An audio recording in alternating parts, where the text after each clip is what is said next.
Hello दोस्तों, ये कहानी आपको बहुत ही ज़्यादा पसंद आने वाली है, तो कहानी को अंत तक ज़रूर सुनें। एक बार राजा भोज के दरबार में एक सवाल उठा कि ऐसा कौन सा कुआं है जिसमें गिरने के बाद आदमी बाहर नहीं निकल सकता। इस प्रश्न का उत्तर कोई नहीं दे पाया। आखिर में राजा भोज ने राज पंडित से कहा कि इस प्रश्न का उत्तर 7 दिनों के अंदर लेकर आओ, वरना आपको अभी तक जो इनाम धन दिया गया है वापस ले लिए जाएंगे और इस नगरी को छोड़कर दूसरी जगह जाना पड़ेगा। 6 दिन बीत चुके थे, राज पंडित को जवाब नहीं मिला था। निराश होकर वह जंगल की तरफ चला गया।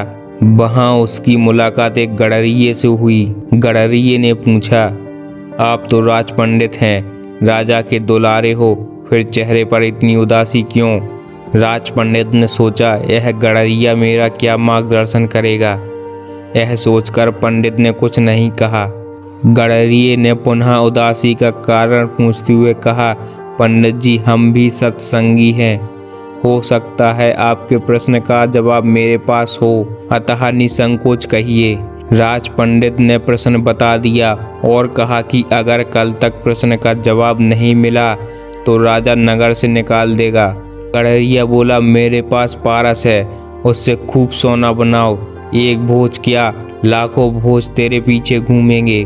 बस पारस देने से पहले मेरी एक शर्त माननी होगी, तुझे मेरा चेला बनना पड़ेगा। राज पंडित के अंदर पहले तो अहंकार जागा कि 2 कौड़े के गडरिये का चेला बनूं, लेकिन स्वार्थ पूर्ति के लिए चेला बनने के लिए तैयार हो गया। गडरिया बोला, पहले भेड़ का दूध पियो, फिर चेला बनो। राज पंडित ने कहा कि यदि ब्राह्मण भेड़ का दूध पिएगा तो उसकी बुद्धि मारी जाएगी, मैं दूध नहीं पीऊँगा। गडरिया बोला, तो जाओ, मैं पारस नहीं दूंगा। राज पंडित बोला, ठीक है, दूध पीने को तैयार हूँ, आगे क्या करना है? गडरिया बोला, अब तो पहले मैं दूध को झूठा करूँगा, फिर तुम्हें पीना पड़ेगा। राज पंडित ने कहा, तू तो हद करता है, ब्राह्मण को झूठा पिलाएगा। गडरिया बोला, तो जाओ फिर।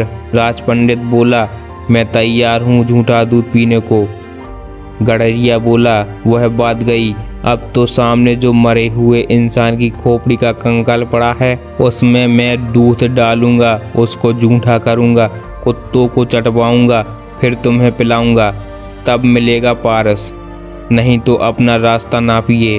राज पंडित ने खूब विचार कर कहा, है तो बड़ा कठिन, लेकिन मैं तैयार हूँ। इस बात पर गडरिया बोला, मिल गया जवाब, यही तो कुआं है लोभ का, तृष्णा का, जिसमें आदमी गिरता जाता है और फिर कभी नहीं निकलता।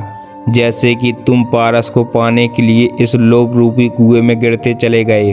दोस्तों, कहानी अच्छी लगी हो तो वीडियो को लाइक और चैनल को सब्सक्राइब जरूर करें।